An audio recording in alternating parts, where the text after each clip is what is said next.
अस्सलाम वालेकुम MD cat aspirants. PMDC की तरफ से एक बहुत बड़ी डेवलपमेंट आई है कि सिलेबस फाइनल जो करना था वो उन्होंने कर दिया है और आप लोगों के साथ शेयर कर दिया है। इस सिलेबस को पढ़ना इंपॉर्टेंट है, इसको एनालाइज करना इंपॉर्टेंट है, इसके अकॉर्डिंग तैयारी करना इंपॉर्टेंट है, क्योंकि एमडी कैट 2025 इस बार इस सिलेबस से आने वाला है और इसमें कुछ चेंजेस देखने को मिल रहे हैं। कुछ चैप्टर्स एक्सक्लूड हुए हैं, कुछ चैप्टर्स इंक्लूड हुए हैं, पैटर्न के अंदर कुछ चेंजेस नजर आ रहे हैं। तो इन सब चीज़ों को हमें देखना है। मेरे साथ साथ चलो इंशाल्लाह इस वीडियो के अंदर आप लोगों के तमाम क्वेश्चंस को एड्रेस करता हूं। जो क्वेश्चन रह जाएं मेरा बेटा आपने वो क्वेश्चंस पूछने हैं मुझसे इस वीडियो के कमेंट सेक्शन में। ज़रूरत पड़ी तो एक और वीडियो बना लेंगे उसके ऊपर, अदरवाइज उसको डिफरेंटली देख लेंगे। सबसे पहले देखें जी, पीएमडीसी सिलेबस के अंदर दो पोर्शंस इन लोगों ने बनाए हैं। एक को परमिएबल कह रहे हैं, दूसरे के अंदर उन्होंने वेटेज वगैरह शेयर की है। फिर बायोलॉजी सब्जेक्ट वाइज जो आपका सारा सिलेबस है वो शुरू हो जाता है। हम जरा पहले वो पोर्शन देखते हैं जो तुम लोगों ने सबसे पहले और सबसे ज़्यादा इग्नोर करना होता है, और इस पोर्शन के अंदर से कई चीज़ें ऐसी होती हैं जो इंपॉर्टेंट होती हैं। और पीएमडीसी की जो सेंस है, जो दिमाग है, जो उनकी इस बार की करतूत आने वाली है, वो यहाँ से नज़र आती है। ठीक है जी, यहाँ पे बोला गया है पिछले साल जो प्रॉब्लम्स आए थे, पेपर स्टैंडर्डाइज नहीं था, सजामो का पेपर बहुत मुश्किल, फिर बहुत इजी, यूएचएस का पेपर बेड़ा गर्क, हर बोर्ड का कोई ना कोई काम खराब हुआ था। इस सारी चीज़ को कवर करने के लिए इन लोगों ने, पीएमडीसी ने, आपके जो एमडी कैट का पूरा प्रोसेस है इसको स्टैंडर्डाइज करना है। फिर इन लोगों ने क्या कहा है कि हमने डिसाइड कर दिया है एक यूनिफॉर्म टेस्ट को कंडक्ट करने का, जो पाकिस्तान की तमाम मेडिकल डेंटल यूनिवर्सिटीज़ इंस्टीट्यूशंस के लिए कंडक्ट किया जाएगा। प्राइवेट भी, आपके पब्लिक भी, तमाम के लिए पीएमडीसी जो है वो ये टेस्ट कंडक्ट करने वाला है। फिर बात की गई कि सब कैंडिडेट्स को हम इक्वल अपॉर्चुनिटी प्रोवाइड करना चाहते हैं ताकि वो परफॉर्म करें। ये एक मुश्किल टास्क था। कैंडिडेट्स डिफरेंट डाइवर्स बैकग्राउंड के साथ आ रहे थे, डिफरेंट लेवल ऑफ एजुकेशन के साथ आ रहे थे, डिफरेंट बोर्ड्स की डिफरेंट तरीके से पढ़ाई होती है। इस सब चीज़ों को देखने के बाद पीएमडीसी ने ये कहा कि हम स्टैंडर्डाइज करेंगे और फिर बनाएंगे काम को, अपना सिलेबस को। फिर उन्होंने बताया कि भाई हमने एक जो सिलेबस है वो ऐसा डेवलप किया है जो ऐसे काम कर रहा है कि उसके अंदर ना कोई टॉपिक मिसिंग है किसी बोर्ड के हवाले से, ना एक्स्ट्रा टॉपिक है किसी बोर्ड के हवाले से। इस बात को समझना बहुत इंपॉर्टेंट है, बिकॉज इस बात के अंदर पीएमडीसी ये बात कर रहा है कि भाई नीचे जितना सिलेबस आने वाला है ये पंजाब की बुक के अंदर भी, सिंध की बुक के अंदर भी, फेडरल की बुक के अंदर भी, बलोचिस्तान की बुक के अंदर भी, केपीके की बुक के अंदर भी और कैम्ब्रिज की बुक के अंदर भी मौजूद है। ये 6 की 6 किताबों के अंदर ये टॉपिक्स मौजूद हैं। डिफरेंट लेवल्स के ऊपर कवर होंगे वो अलग बात है, बट इनके अंदर वो टॉपिक्स मौजूद हैं। ऐसा नहीं है कि ऐसा कोई टॉपिक होगा जो सिंध वालों ने कभी जिंदगी में देखा ही नहीं है, ऐसा कोई सब टॉपिक होगा जो इन्होंने देखा ही नहीं है जिंदगी में और वो एकदम सिलेबस के अंदर आ गया, एमडी कैट के अंदर देखना पड़ेगा। उन लोगों ने बात की है कि हमने सबको यहाँ पर एक एडवांटेज पे रखने की कोशिश की है। किसी को अनफेयर एडवांटेज, किसी को अनफेयर डिसएडवांटेज नहीं होगा इस सिलेबस के हवाले से। अब ये नहीं होगा कि पंजाब वालों के लिए सिलेबस ज़्यादा फेवरेबल है एज कम्पेयर टू सिंध वाले बच्चे या फेडरल वाले बच्चे या केपीके या बलूचिस्तान वाले बच्चे। तो इस सारी चीज़ को ज़रा देखते हुए हम आगे की तरफ चलते हैं। सिलेबस के अंदर और क्या बातें की जा रही हैं भाई, बहुत इंपॉर्टेंट बात पीएमडीसी बोल रहा है, मुंह से बोल रहा है और इस बार करके दिखाएगा कि पिछले साल जो हर बच्चा 194, हर बच्चा 195 तक पहुंच रहा हुआ था, इस बार वो इस चीज़ को देखना चाह रहे हैं कि हम एवेल्युएट करेंगे प्रॉब्लम सॉल्विंग स्किल्स को, क्रिटिकल थिंकिंग स्किल्स को, knowledge of natural behavioural social concepts of principle of candidate को, कि वो किस तरीके से अपनी जो स्टडी ऑफ मेडिसिन है उसको आगे कंटिन्यू करने के काबिल है या नहीं है। इस बार आप लोगों के कॉन्सेप्ट्स ज़्यादा टेस्ट किए जा रहे होंगे आपके पेपर के अंदर। ये बात पीएमडीसी ने अपनी कचहरी में की, ये बात पिछले साल पेपर कंडक्ट होने के बाद हुई, ये बात आपके जो हेल्थ मिनिस्टर थे उन्होंने कही कि भाई सेट जैसा पेपर करो ताकि पता चले कि बच्चा वाकई में मेडिकल स्कूल अटेंड करने के काबिल है या नहीं है। और ये बात पीएमडीसी सिलेबस के अंदर भी लिखी हुई है। मेरी वीडियो याद आएगी उस वक्त, अगर अभी इम्प्लीमेंटेशन ना की और 25 का पेपर देने के बाद नजर आया कि पेपर मुश्किल आया, पेपर जो है वो क्रिटिकल थिंकिंग बेस्ड आया और पेपर के अंदर जो डिफरेंट किस्म की कैपेबिलिटीज़ हैं उनको टेस्ट करने की कोशिश की गई है। इसके बाद भी इन लोगों ने आगे आप लोगों को इस सारी चीज़ की इम्प्लीमेंटेशन दिखाई है। जिस तरह कचहरी में बताया गया था, आपके टोटल नंबर ऑफ एमसीक्यूज कम करके 180 कर दिए गए हैं। ड्यूरेशन 3.5, 3.5 घंटे से कम करके 3 घंटे पे ले गए हैं। पेपर बेस्ड एमसीक्यूज होंगे, मतलब ऑनलाइन पेपर नहीं होगा, जान छूट गई ऑनलाइन से, पेपर बेस्ड होगा। बबल शीटें निकाल लो, निकाल के उनको भरना शुरू करो ताकि तुम लोगों की तैयारी उसके हिसाब से हो जाए।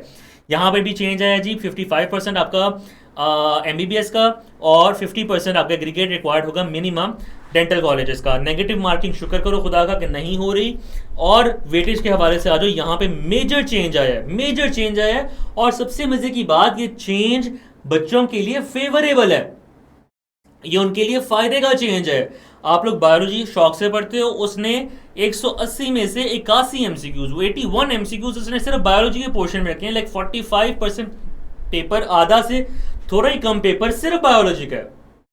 और यहां पे एक बहुत खूबसूरत चीज देखो, लॉजिकल रीजनिंग, जिसको तुम लोग आसान समझ रहे होते हो, जिसको इग्नोर कर रहे होते हो, उसमें से इन्होंने 9 एमसीक्यू, जो पहले 6 थे आउट ऑफ 200 थे, वो अब 9 आउट ऑफ 180 हो गए हैं। लाइक वेटेज इंक्रीज हुई है इन परसेंटेज भी।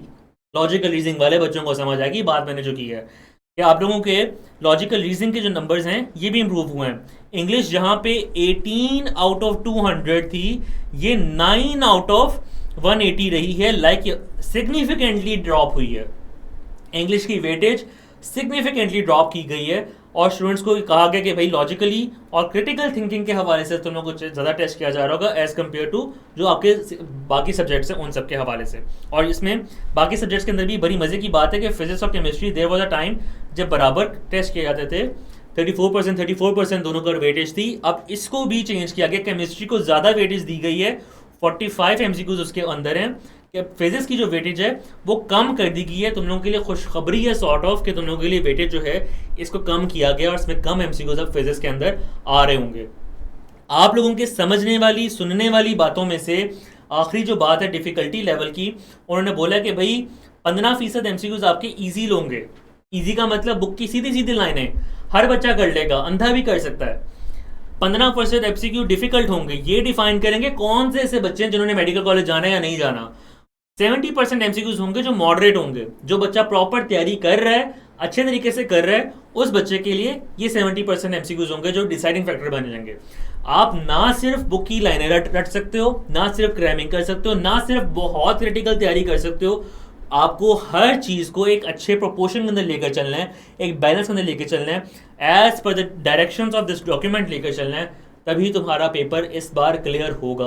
अब इसके अंदर इंशाल्लाह कोई चेंज नहीं आने वाला, पीएमडीसी की तरफ से फाइनल डॉक्यूमेंट है, इसलिए इसको पकड़ लो, इसको खा पी जाओ, तुम लोगों का काम आसान हो जाएगा। और बहुत मजे की बात यह है, नीचे चलो तो इन लोगों ने जहां पर सब टॉपिक्स में बहुत ज्यादा एम्बिग्विटीज थी, उधर एम्बिग्विटीज को सॉल्व भी कर दिया।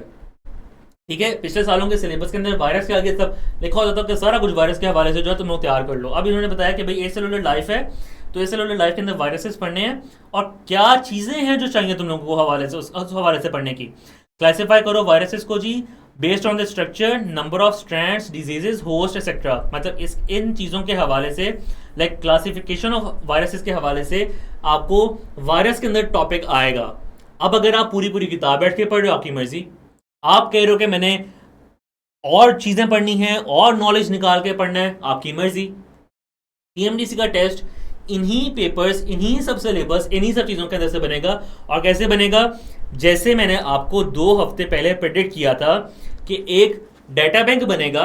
इस डाटा बैंक के अंदर केपीके भी है, बलूचिस्तान भी है, पंजाब भी है, सिंध भी है, फेडरल भी है, सब के सब इस तरह से पेपर निकालेंगे। पीएमडीसी ने अपने पेपर के अंदर भी ये कंफर्म कर दिया है। अभी भी बात नहीं मानी, आपकी अपनी मर्जी है, पेपर देख के फिर बाद में चीखना कोई मसले वाली बात नहीं है। माननी है बहुत अच्छी बात है, तैयारी करो अच्छे तरीके से। अब सबसे इंपॉर्टेंट चीज ये है कि आपको इस टाइम पे रिक्वायर्ड है subject wise breakdown, subject wise information, कि आपको हर सब्जेक्ट के हवाले से क्या चीज़ें चेंज हुई हैं, किन स्ट्रेटेजीज पे काम करना है, ये सब कुछ बताया जाए। इन सब चीज़ों को डिस्कस करने के लिए नेरपेट के चैनल पे ऑलरेडी एक लाइव सेशन स्केड्यूल्ड है। ये आप लोगों का जो यकीन बैच है ये आ रहा है आगे, यकीन बैच की ओरिएंटेशन आ रही है आगे, 46 आवर्स में शुरू होने वाली है ये। इसको आपने जाना है, जाके साइन अप कर लेना है इसके ऊपर, इसको आपने नोटिफिकेशंस ऑन कर लेनी है। ये ओरिएंटेशन आप अटेंड करोगे, इसके अंदर तमाम चीज़ें डिस्कस भी होंगी, डिटेल्स के अंदर सारी बातें भी होंगी। इस वीडियो के कमेंट्स के अंदर जो बातें तुम लोग पूछ रहे हो मैं वो भी सबके अंदर एड्रेस करूंगा।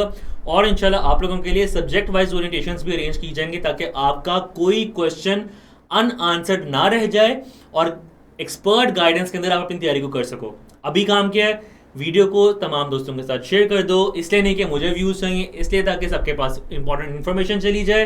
दूसरा काम, नीचे कमेंट सेक्शन के अंदर अपना जो भी सवाल है, जो भी चीज़ है, लिख दो ताकि मैं तुम्हें उसके ऊपर एड्रेस कर दूँ। That's it. उसके बाद ओरिएंटेशन के अंदर गपशप लगेगी और उसके बाद बाकी सब्जेक्ट्स के अंदर जितनी भी हमारी सारी डिस्कशन है वो चलती रहेगी, एक एक चीज़ को कवर करते हुए फिर इंशाल्लाह हम तैयारी की तरफ मूव करेंगे। थैंक यू सो मच जी। कमेंट्स में मिलते हैं। अल्लाह हाफिज़।